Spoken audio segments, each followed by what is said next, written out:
The first cultivar we're going to be looking at today is Lane. Lane was our first release after I took over the breeding program. It was selected to be an early season black self-fertile cultivar.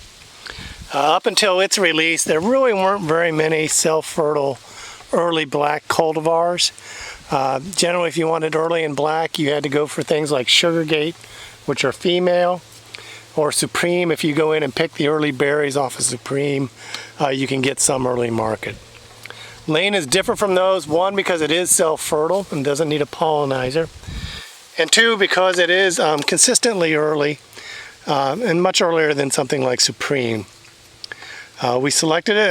It's a cross between Supreme and Terra. We generally start picking it in the last week of July in Tifton, Georgia, or in the first week of August. This is August 14, and you can see at this stage nearly all the berries are ripe and pickable. Comparably, something like Supreme is probably about 50% ripe at this point in time. As you look at this vine, one thing you'll notice is it's not a super vigorous vine, and that's probably the biggest drawback of Lane, is it doesn't quite have the vine vigor we would like to see. We'd like to see some more longer tendrils and some more vigorous shoot growth out of it.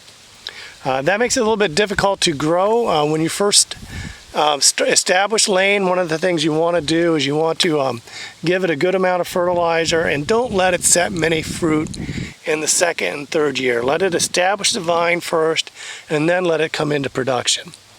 A lot of these self-fertile varieties, they get kind of carried away in the second year.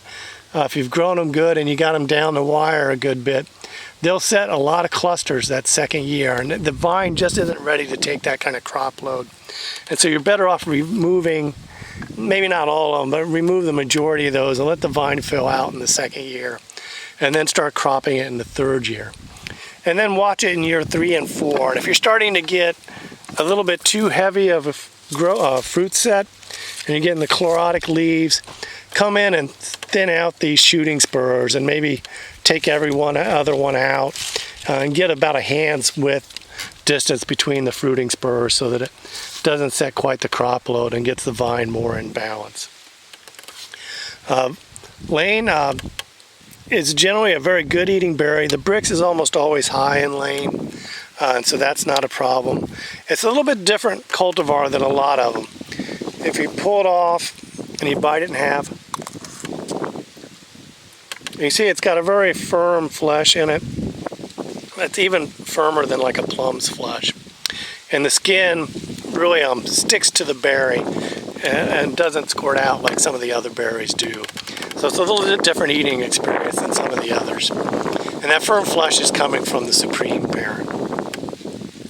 What I would say to do with Lane is you want it maybe as an early season black cultivar, and then transition into Supreme as your main, or Palk as your main season black cultivars.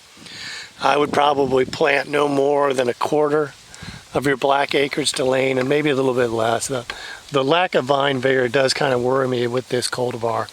But it is one of the earliest things out there, and so if you're looking for something to get on the market early and get that black color out early, Lane is your best bet.